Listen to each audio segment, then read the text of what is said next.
Bonjour et bienvenue dans cette vidéo de démonstration du logiciel Kafib, spécialement conçu pour le secteur du textile. Dans cette démonstration, nous allons explorer le processus de création de produits en détaillant les informations relatives aux produits variables, composés hors stock, ainsi que les divers types de traçabilité et caractéristiques des produits.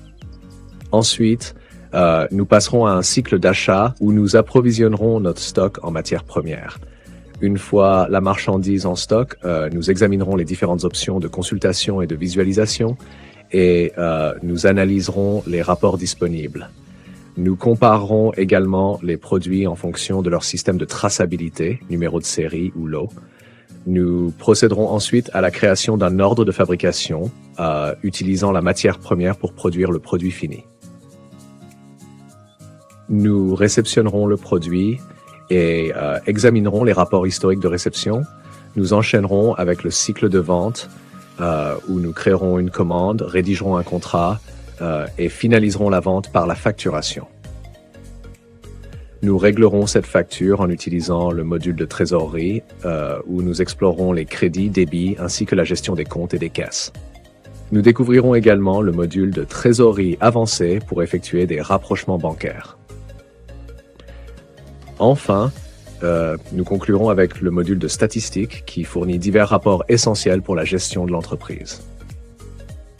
On commence donc avec la création de produits. Depuis le menu des stocks, nous ouvrons la liste des produits. En haut de cette liste, vous trouverez les boutons d'action. Cliquez sur « Ajouter » pour ouvrir le formulaire de création de produit. Ce formulaire contient toutes les informations nécessaires à la gestion du produit, telles que le nom, la famille du produit, l'unité principale d'utilisation, la marque, le modèle, etc. En bas du formulaire, vous pouvez sélectionner les caractéristiques du produit, par exemple s'il s'agit d'un service ou d'une prestation. Vous pouvez également indiquer si le produit est hors stock, s'il s'agit d'une matière première, d'un produit fini ou composé, ou s'il est variable. Pour les produits composés, vous aurez la possibilité de créer une nomenclature basée sur les matières premières. Pour les produits variables, nous allons les examiner maintenant. Je vais procéder à la saisie et nous continuerons ensuite. Nous allons donc saisir les informations. Pour le nom du produit, nous avons choisi tenue de combat. Pour la famille, c'est tenue de travail. Nous avons également sélectionné que c'est un produit variable. Une fois la case produit variable cochée, vous verrez les attributs correspondants en haut. Nous allons examiner ces attributs.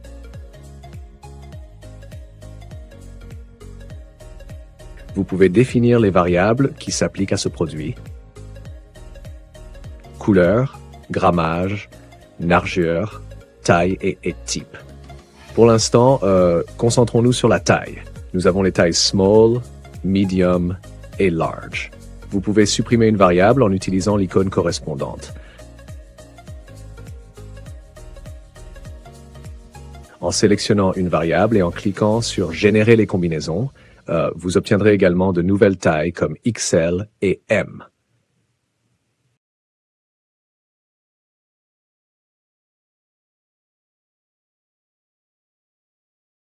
Après avoir défini les variables du produit, vous devez choisir le type de traçabilité. Vous pouvez opter pour la traçabilité par numéro de série, par lot ou par lot avec date.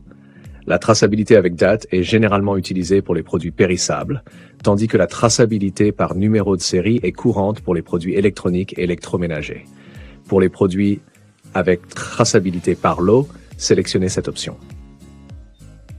Ensuite, dans l'onglet « Stock et logistique », vous renseignerez l'emplacement, le volume, la largeur, l'épaisseur, la longueur et les autres informations logistiques du produit. Vous pouvez également définir les quantités maximales et minimales, ce qui génère des alertes et des notifications. Pour les tarifs, vous pouvez introduire plusieurs niveaux de prix. Grand public, revendeur, prix ami, promotion, selon les segments de clients. Si le produit est fourni par différents fournisseurs, vous pouvez saisir toutes les références du fournisseur pour éviter les doublons. Par exemple, un employé pourrait saisir une référence pour le fournisseur 1 et un autre pour le fournisseur 2. Vous pouvez ajouter ou supprimer des références à l'aide des boutons correspondants. Dans les informations avancées, vous pouvez spécifier les produits en relation à afficher lors de la création d'une commande ou d'une réception. Vous pouvez également sélectionner les produits similaires proposés par le logiciel en cas de rupture de stock.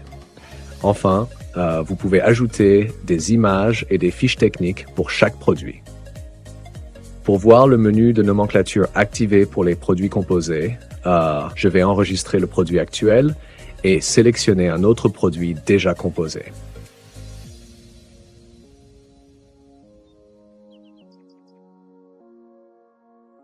En accédant à la modification, vous remarquerez que l'option « Composer » est cochée.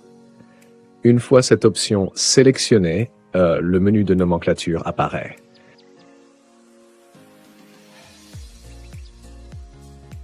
Ici, vous pouvez créer et gérer des nomenclatures pour chaque variable du produit, comme les différentes couleurs et tailles. Par exemple, pour une robe, vous pouvez ajouter une nomenclature en cliquant sur « Ajouter une nomenclature ». Sélectionnez la variable à laquelle s'applique cette nomenclature, donnez-lui un nom comme nomenclature 01 et ajoutez les matières premières nécessaires. Par exemple, le tissu Maserati est consommé à 14 unités et un autre tissu ou fil à coudre est consommé à 200 unités. Une fois la nomenclature terminée, enregistrez-la pour qu'elle soit disponible lors de la création d'un ordre de fabrication. Retournons donc à la liste des produits. Avant d'entamer le cycle d'achat, nous pouvons remarquer qu'en sélectionnant n'importe quel produit, nous pouvons lui générer un code barre dédié utilisable pour divers types d'opérations. Nous allons maintenant poursuivre avec un cycle d'achat ou d'approvisionnement. Dans le logiciel CAFIB, il existe deux documents principaux pour alimenter le stock, le bon de réception et le bon d'entrée.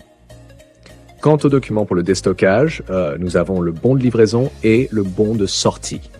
Ces bons affectent toujours le stock. Le bon de réception, le bon de retour fournisseur, le bon de livraison, le bon de retour client, le bon d'entrée, le bon de renvoi, le bon de sortie et le bon de réintégration. Ces documents, qu'ils soient commerciaux ou spéciaux, sont utilisés pour gérer les mouvements de stock. Nous pouvons soit commencer par les achats, soit créer directement le bon de réception pour alimenter le stock sans commande. Dans notre cas, nous allons créer une commande d'achat d'un produit. Alors, nous sélectionnerons d'abord le fournisseur, puis la catégorie de l'achat, ce n'est pas nécessaire. Après, en sélectionnant le produit, il suffit de taper quelques lettres pour lancer la recherche. Nous utiliserons le produit récemment saisi, tenue de combat. Ensuite, nous sélectionnerons la variable en choisissant large. Nous saisirons une quantité de 5 avec un tarif de 10 000 dinars. Pour voir l'exemple complet, nous allons également sélectionner les chaussures de sécurité. Les chaussures de sécurité utilisent le système de lot, contrairement aux tenues de combat qui utilisent les numéros de série. Nous sélectionnerons également une quantité de 5 et un tarif de 8 000 dinars. Très bien. Une fois notre document finalisé, nous pouvons ajouter des informations supplémentaires telles que la famille du document, le transporteur, le moyen de transport et le contact destinataire. Nous pouvons même ajouter des notes imprimables ou des notes internes qui ne s'afficheront que dans le système. Dans le dernier onglet des pièces jointes, nous pouvons ajouter différents types de documents, par exemple des proformas des fournisseurs en photo ou en PDF. Une fois la commande saisie, nous avons les totaux en bas à droite et à gauche, les modes de paiement ainsi que les remises globales. Nous sauvegardons cette commande. Alors, nous avons la commande récemment créée ici en bleu. Nous pouvons imprimer ce bon de commande de différentes façons, avec ou sans cachet. Nous pouvons même imprimer une version non valorisée. Nous avons les deux produits, la signature, la note imprimable et les quantités. Nous pouvons également effectuer une impression détaillée qui inclut toutes les informations financières, les tarifs, etc. Nous pouvons aussi associer des paiements à des commandes. Cette option est souvent utilisée par les entreprises qui doivent émettre des avances lors de leurs commandes. Dans ce cas, nous cliquons simplement sur « Paiement », puis sur « Règlement » en sélectionnant le compte ou bien la caisse. Le montant peut être soit un paiement complet, soit un montant initial défini avec le fournisseur.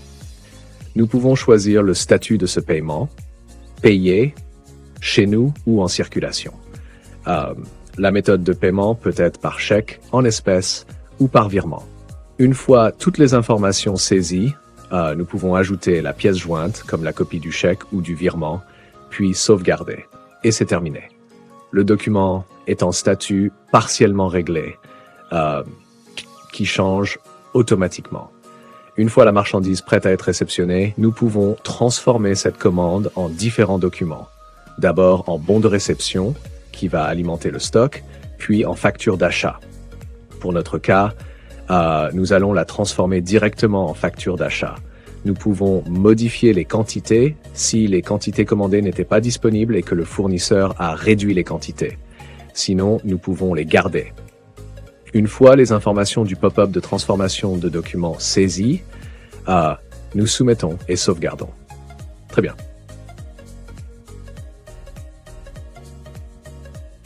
Nous basculons maintenant vers la liste des factures d'achat ou bien le journal d'achat où nous retrouvons la facture d'achat récemment créée qui est partiellement réglée. L'avance émise lorsque le document était en commande sera transférée lors de la transformation en facture d'achat. Pour alimenter le stock maintenant, nous pouvons soit transformer cette facture d'achat en bon de réception, soit en créer un nouveau. Nous allons en créer un nouveau pour la démonstration. Nous sélectionnons le même fournisseur que tout à l'heure. Le champ de la catégorie document n'est pas obligatoire. Nous pouvons maintenant sélectionner notre produit, la tenue de combat. Nous gardons les mêmes quantités. Nous sélectionnons les autres variables. Pareil pour le deuxième produit, les chaussures de sécurité, en sélectionnant la quantité prévue à réception. Nous ressaisissons les tarifs. Nous avons maintenant la possibilité d'ajouter les numéros de série des tenues de combat. En cliquant sur « Ajouter numéro de série », nous pouvons saisir différents numéros de série pour toute la quantité saisie. Nous avons 5 lignes. Nous procédons rapidement à la saisie des numéros de série. Une fois tous les produits saisis, nous soumettons. Les chaussures de sécurité obéissent à un système de lots. Vu que nous n'avons pas encore créé le lot dédié de ces chaussures à la réception, nous pouvons créer ce lot associé à ces produits depuis le menu Stock et le sous-menu Stock par lot. Nous ajoutons un nouveau lot. Nous associons les chaussures de sécurité, saisissons la date de production, la date d'expiration, même si ce n'est pas important ici vu que ce sont des chaussures, et le numéro de lot, par exemple A002. Il n'est pas bloqué, nous soumettons. Maintenant, nous avons 2 numéros de lot disponibles. Vu que la réception était de 2 du deuxième lot, nous sélectionnons le deuxième lot. Nous sélectionnons maintenant la variable, c'était des chaussures de pointure 42. Les numéros de série sont saisis, les lots sont saisis. Très bien. Nous sauvegardons et enregistrons la réception. Et voilà, les produits sont en stock. Voyons maintenant comment les retrouver et les visualiser. Une fois le bon de réception enregistré, nous remarquerons automatiquement l'alimentation des stocks. Depuis les stocks, c'est-à-dire les produits, nous pouvons observer que la quantité en chaussures de sécurité est de 4 et la quantité de tenue de combat est de 5. En consultant le produit tenue de combat, nous voyons les numéros de série des produits récemment réceptionnés. Pour les variables reçues, nous avons l'onglet des attributs. En cliquant dessus, nous voyons les types de variables reçues. Par exemple, la quantité de 5 unités de taille M. Pour les chaussures de sécurité, nous pouvons voir dans le stock par lot que nous avons reçu 4 pour le deuxième lot A002. Très bien. Continuons maintenant avec le module de fabrication. Une fois que nous avons reçu notre matière première, nous pouvons sélectionner le produit fini à réaliser. Nous sélectionnons la variable et nous voyons la nomenclature précédemment définie pour cette variable du produit fini. Nous pouvons également saisir les quantités de rebut, de chute ou le taux de freinte réalisé, c'est-à-dire les excès de consommation en matières premières. Nous pouvons suivre l'évolution de chaque produit réalisé via l'évolution de la production, qu'il soit en attente, en cours de coupage ou en préparation, etc. Pour notre cas, nous sélectionnons un seul produit et supprimons la deuxième ligne. Nous sélectionnons les quantités prévues à produire. Mettons 10. Pour notre cas, nous sélectionnerons par dernier prix d'achat. Et pour le produit Sarlin, les champs de tarifs et de coûts sont bien sûr paramétrables par droit d'accès. Sauvegardons. Une fois l'ordre de fabrication OF créé, nous pouvons l'imprimer de différentes façons. Soit en impression détaillée, soit avec historique de statut.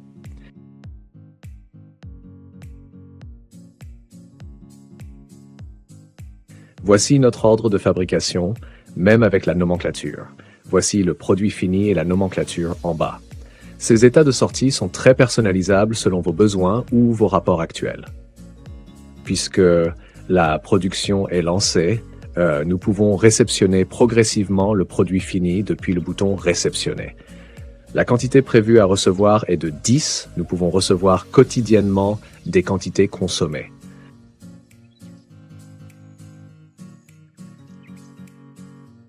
Nous continuons donc de réceptionner une deuxième quantité. Pour le même OF, nous réceptionnons une quantité de 5 unités. Cela permet d'avoir les cadences de production quotidiennes. Nous consultons ensuite le rapport historique de réception pour le même OF. Ce rapport permet de savoir combien de temps il a fallu pour réceptionner le produit désigné, la variable sélectionnée et les bons d'entrée utilisés pour la réception de ce produit. Une fois le produit fini réceptionné, nous pouvons basculer au cycle de vente. Nous allons donc continuer sur le cycle de vente. Depuis le menu de vente, nous créons une commande client. Nous sélectionnons d'abord notre client. Après avoir sélectionné le produit récemment réalisé, Sarlin, nous remarquons une quantité disponible de 31 unités et une quantité réservée de 11 unités. Nous saisissons une quantité de 5 unités des quantités disponibles. En sélectionnant notre variable, le système nous indique les quantités disponibles et réservées pour cette variable spécifique. Nous choisissons alors le dernier prix de vente. Une fois la commande finalisée, nous pouvons ajouter des informations telles que le statut de commande, qu'il soit en attente, en préparation, livré, facturé ou réglé, la famille de la commande, la source de la commande, utile pour les statistiques commerciales, le transporteur, le moyen de transport, le contact de l'émetteur de commande, ainsi que des notes comme pour les documents précédemment réalisés. Dans l'onglet commercial, nous pouvons sélectionner quel commercial a réalisé la vente et définir le pourcentage de commission. Dans les pièces jointes, nous pouvons ajouter autant de documents que nécessaire.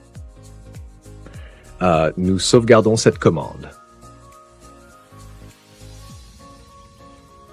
Dans le cas où le client verse une avance pour sa commande, nous pouvons l'ajouter comme pour les commandes de fournisseurs. Il suffit de cliquer sur le bouton des paiements, puis sur règlement, et d'ajouter le compte et le montant reçu du client. Si les ventes sont soumises à des contrats, nous transformons cette commande en contrat. Depuis le bouton transformer en haut, nous sélectionnons nos documents cibles. Dans notre cas, nous avons le choix entre bon de livraison, facture de vente, commande fournisseur ou contrat. Nous sélectionnons contrat. Nous conservons la date d'origine dans le pop-up de transformation et soumettons. Nous basculons maintenant vers la liste des contrats de vente où nous trouvons le dernier contrat créé. Nous modifions ce contrat pour y introduire des informations additionnelles tels que le lieu de signature, la date de signature, le signataire du client et bien sûr le signataire dans l'entreprise. Dans le cas où nous voulons des rappels périodiques pour une facturation régulière ou juste pour une période de garantie, nous pouvons le configurer dans l'onglet « Rappel ». Dans l'onglet « Avancé », nous pouvons intégrer des notes qui apparaîtront sur le document imprimé. Dans l'onglet du modèle de contrat, nous choisissons le modèle de vente. Une fois sélectionné, nous obtenons le modèle précédemment réalisé et sélectionné depuis le menu divers. Si nous souhaitons ajouter des variables, nous pouvons le faire en cliquant sur le bouton rouge en bas à droite et en sélectionnant parmi les variables disponibles à utiliser. Par exemple, nous pouvons ajouter le NIS du client, numéro d'identification de statistique, dans le contrat.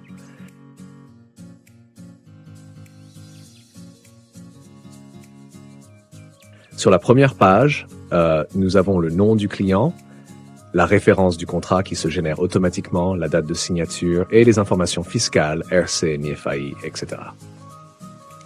La deuxième page et la page finale contiennent les signataires et les dates. Nous enregistrons notre contrat. Notre contrat est désormais prêt et nous pouvons l'imprimer pour vérifier les dernières modifications.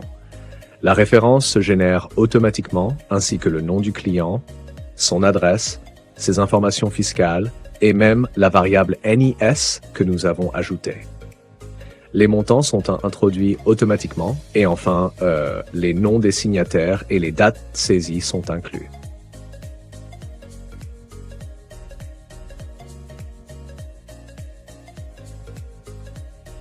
Nous revenons à l'onglet précédent pour transformer ce contrat en facture.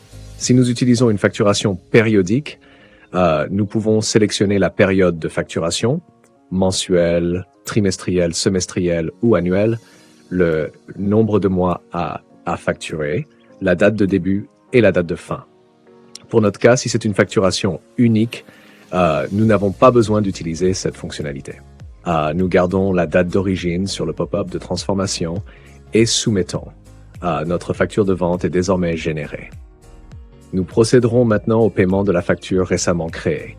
Nous pouvons, comme tout à l'heure, soit ajouter un règlement si le paiement n'existe pas encore dans le système, soit s'il y a déjà des paiements de ce client dans le système, associer le paiement à ce document via le bouton Règlement détaillé.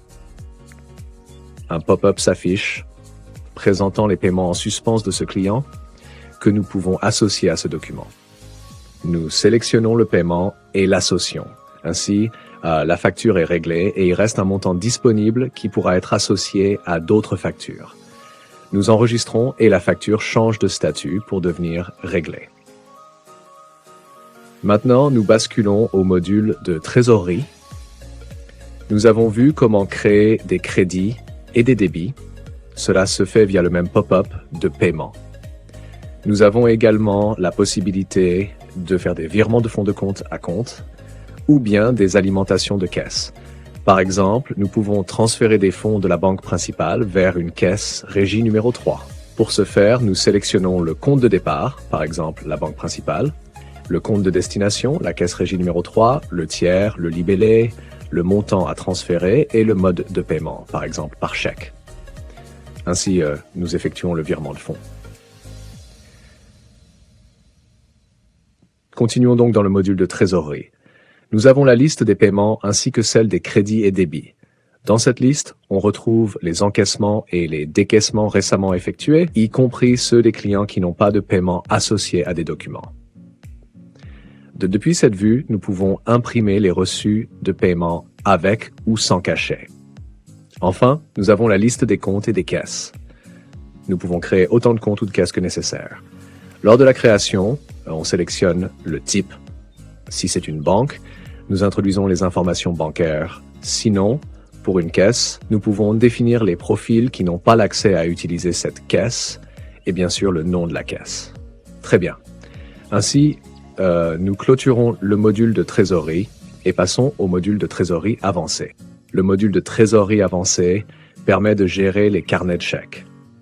Pour ajouter un carnet de chèques, nous cliquons sur le bouton d'action.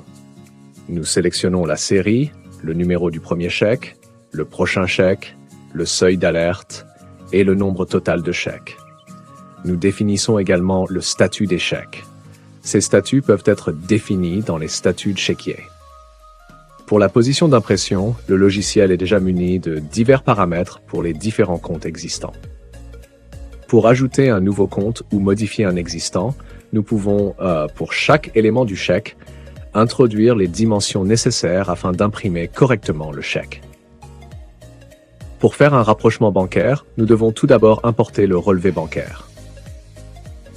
Depuis le bouton d'action « Importer » en haut, on sélectionne la date et la banque. puis on importe l'Excel à utiliser pour faire ce rapprochement bancaire. Nous pouvons nous orienter avec le modèle de l'Excel fourni par le logiciel pour organiser et réorganiser le relevé bancaire extrait du e-banking. Pour notre cas, nous allons utiliser un modèle déjà prêt. Une fois importé, nous aurons les transactions dans l'onglet Transactions. Nous retrouvons ici toutes les transactions existantes sur le relevé de compte en attente de rapprochement. On clique sur le petit bouton rouge de chaque ligne pour sélectionner les paiements ou les transactions existantes sur le système. On rapproche la transaction existante sur le relevé avec la transaction existante sur le système. Le logiciel recherche par montant et par date pour retrouver les meilleures ou potentielles transactions pour faire le rapprochement. Par exemple, nous avons une transaction de 8000 dinars qui peut être associée à l'opération numéro 1 ou l'opération numéro 2. Nous choisissons à qui l'associer. Si cette opération n'a pas encore été saisie sur le système, nous pouvons ajouter ce paiement, soit ce débit ou ce crédit. Pour notre cas, nous sélectionnons une opération déjà existante sur le système, celle avec la SARL de confection éthique. On associe et le rapprochement s'effectue avec succès. Nous répétons cette opération pour le reste des transactions. Continuons donc sur le module de trésorerie avancée. Pour les comptes comptables, nous pouvons introduire ici les comptes comptables utilisés par l'entreprise. Depuis l'ajout, on sélectionne le numéro de compte, le nom du compte comptable, le type, qui peut être introduit dans le type de compte comptable, et le parent du type, ainsi qu'une petite description. Cela est utile lors de l'exportation des journaux vers un autre logiciel de comptabilité afin d'éviter la lenteur de la saisie des écritures complètes. Nous avons ainsi clôturé le module de trésorerie avancée.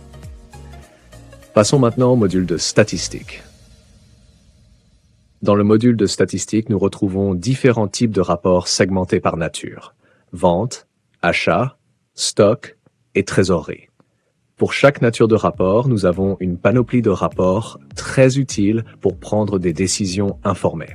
Par exemple, le rapport de créances détaillé par client nous permet de voir pour chaque client l'état du solde initial, les retours, les ventes, les débits et les crédits. Tous ces rapports peuvent être exportés en Excel ou PDF et des filtres de recherche sont disponibles. Nous clôturons ainsi le module de statistiques et, par la même occasion, la démonstration du logiciel. Nous espérons que cette démonstration du logiciel CAFIB vous a plu et qu'elle a été enrichissante. N'hésitez pas à nous contacter pour demander plus d'éclaircissements. Nous serons ravis de vous guider sur ce logiciel. À bientôt.